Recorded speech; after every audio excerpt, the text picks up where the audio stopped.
কলকাতার বিখ্যাত আপনজনের মতো সিমুই দিয়ে ফিশ ফ্রাই এখন বানিয়ে নিন বাড়িতে।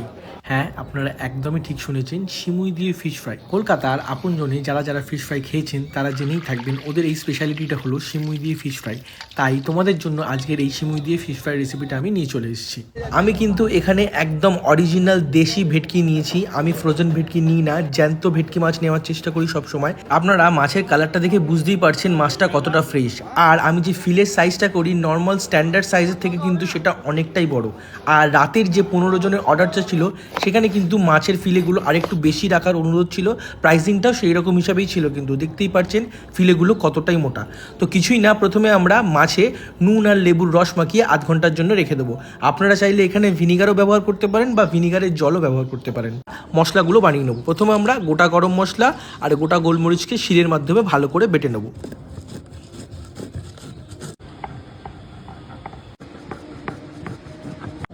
এরপর আমরা পরিমাণ মতো কাঁচা লঙ্কা, ধনে পাতা, পুদিনা পাতা আর পার্সলে পাতা শিলের মাধ্যমে ভালো করে বেটে নেব। আপনারা চাইলে এটাকে মিক্সিতেও ব্লেন্ড করতে পারেন।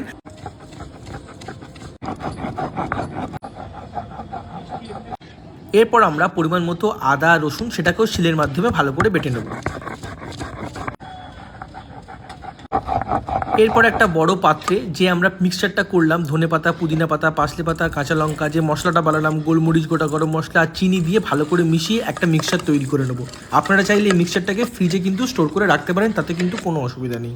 এরপর আধ ঘন্টা পরে নুন লেবুরে মাখানো যে মাছটা ছিল তার থেকে যে রসটা বেরোবে সেটা বার করে দিয়ে যে মিক্সচারটা আমরা তৈরি করলাম সবুজ মিক্সচারটা, সেটা দিয়ে ভালো করে ম্যারিনেট করে রাখবেন মিনিমাম 2 ঘন্টার জন্য। ম্যাক্সিমাম কিন্তু এটাকে আপনারা ওভারনাইটও রাখতে পারেন, তাতে কিন্তু কোনো অসুবিধা নেই। আর এটা হলো কিন্তু একটা সিক্রেট ইনগ্রিডিয়েন্ট, এটা হলো কাসুন্দি, যেটা কিন্তু ফিশ ফ্রাইয়ের টেস্টটাকে আরও অনেকাংশে বাড়িয়ে দেয়। তারপর ফ্রাই করার ঠিক আগে দুটো ডিম আর পরিমাণ মতো ময়দা দিয়ে ওই মিক্সচারটার সাথে বা ম্যারিনেশনটার সাথে ভালো করে মাখিয়ে নেবেন। এটা আমাদের যাতে ক্রাম্বিংয়ে কিন্তু সুবিধা হবে এই কারণে আমরা ব্যবহার করছি। এরপর ক্রাম্বিংয়ের জন্য যে এগ ওয়াশ ব্যবহার করা হয় সেটার পরিবর্তে আজ যে আমি কাঁচা দুধ, তার মধ্যে কিছুটা পরিমাণে ডিম, 3টে মতো ডিম আর সামান্য পরিমাণে ময়দা দিয়ে ভালো করে ফেটিয়ে নিয়েছি। এটা কিন্তু এগ ওয়াশের পরিবর্তে কাজ করবে, অসাধারণ হয়।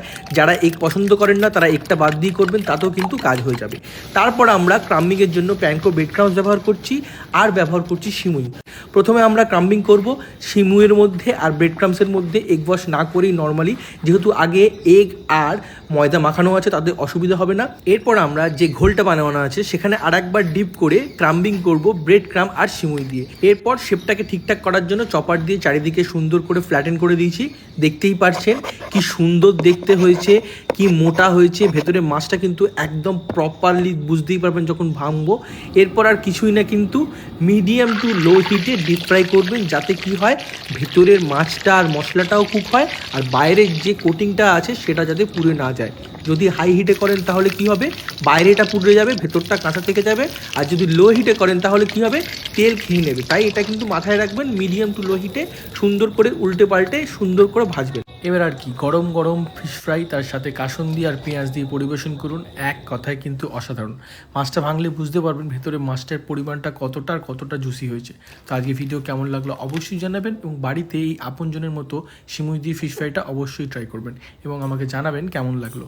Till then, tata.